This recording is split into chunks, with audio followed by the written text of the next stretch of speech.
Good afternoon. So my rural truth to power is that Latino immigrants matter in rural communities, to rural communities, and to all of America.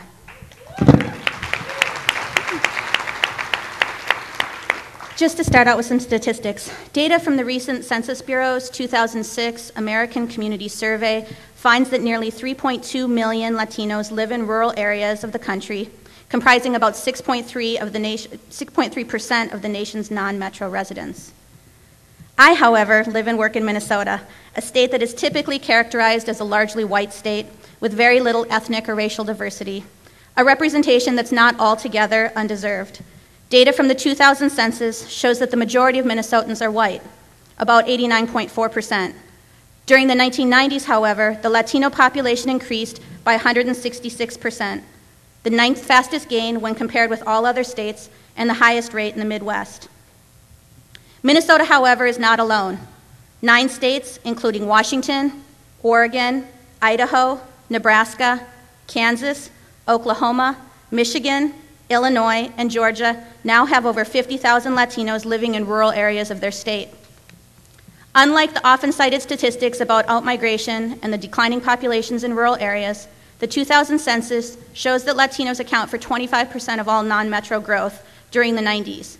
This change in Latino migration has been most affected by the transformation of the U.S. meat processing industry.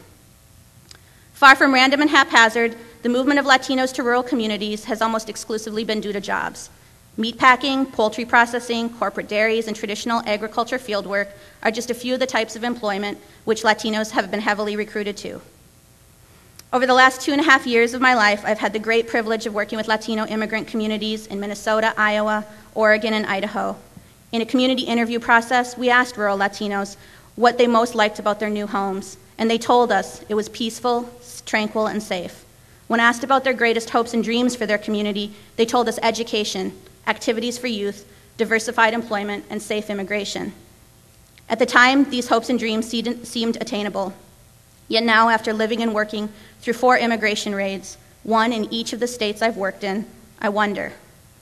Instead of celebrating the achievements of hard work and community building, I have instead sat in federal courts, watching people I know brought out in chains. I've delivered food, water, and diapers to the homes of people who were too scared to leave, and I've watched as husbands, wives, and children with differing immigration status were literally ripped from each other's arms. On May 13th of this year, I traveled to Postville, a town in northeast Iowa, population 2,273, now famous for being the home to the largest single-site ICE operation enforcement of its kind in the history of the United States. On May 12th, out of a plant of 968 workers, 389 were detained, nearly 300 Guatemalan. To date, 270 workers have pled guilty and have received 5-month sentences, followed by deportation. 40 to 50 female workers have been released to temporarily care for children, with GPS monitoring devices on their ankles to trace their every move.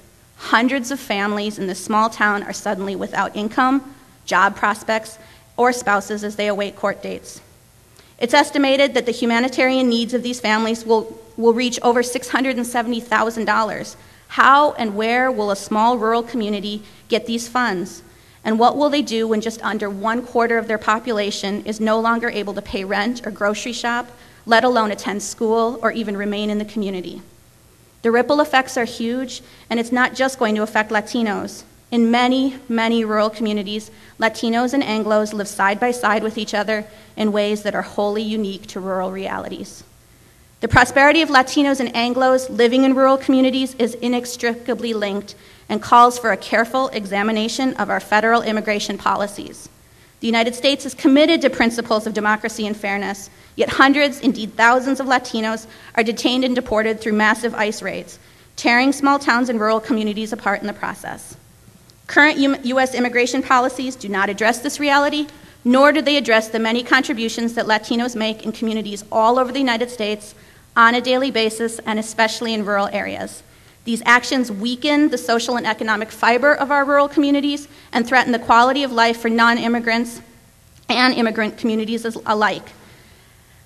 My rural truth, my ask for people is, as Latino populations continue to grow, it's important to recognize them not just as workers and consumers, but as people who contribute to all facets of your community.